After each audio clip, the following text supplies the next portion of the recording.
Hi there, science fans. Welcome to another exciting adventure. It was a sunny Tuesday, birds were singing, and the sky was a brilliant blue. I had an itch for adventure. My mind was buzzing with ideas. I wanted to go to space, but spaceships are expensive. I knew I had to get creative. So I decided to build my own rocket right in my backyard. I gathered all the cardboard and craft supplies I could find. It would be the coolest rocket ship ever. I could already imagine it soaring through the sky. I ran to the garage and gathered all the supplies I could find. There were old boxes, tubes, and even some glitter. It looked like a giant pile of junk, but to me it was a pile of possibilities. I couldn't wait to start building. I sketched out my rocket design, making sure to include all the important details. This was going to be an epic project. With scissors and glue in hand, I started cutting and assembling the pieces. It was hard work, but I was determined. After hours of work, I finally painted my rocket and added the final touches.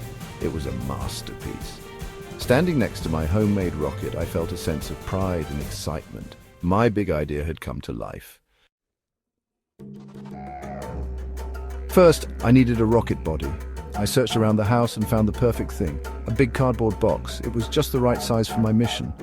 A big cardboard box would do the trick. I could already imagine it soaring through the stars. I used duct tape and lots of duct tape to hold everything together. The more tape, the stronger my spaceship would be. I made sure every edge was secure. For the nose cone, I found a plastic bowl that fit perfectly. It was like it was made for this. Next, I needed fins to help guide my spaceship. I cut out some cardboard triangles and taped them to the sides. These would be my fins, helping my rocket stay on course as it zoomed through space. My rocket was starting to look like a real spaceship. I couldn't wait to blast off on my imaginary adventure. The sky was no longer the limit.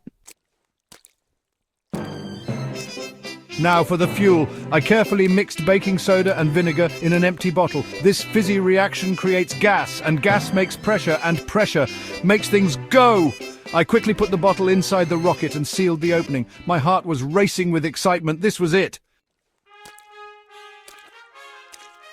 I took a few steps back and closed my eyes tight, waiting for the big boom. I could feel my heart pounding in my chest, the anticipation building up, but nothing happened. No loud noise, no whoosh, just silence. I opened one eye, then the other, slowly and cautiously. I was half expecting to see smoke or sparks, but there was nothing unusual. My rocket was still sitting there on the ground, looking exactly the same as before. It hadn't moved an inch. I felt a mix of disappointment and curiosity. It didn't blast off into space, but it did teach me something important about science. Even when things don't go as planned, it's still an awesome adventure. I realized that every experiment is a learning opportunity, and sometimes the best discoveries come from unexpected results. Besides, I had a cool rocket ship to play in all day long. I imagined myself as an astronaut exploring distant planets and galaxies. My backyard became a whole new world of possibilities. Remember, kids, keep experimenting and have fun with science. It's not just about the results, but the journey and the fun you have along the way. Who knows what amazing things you'll discover next?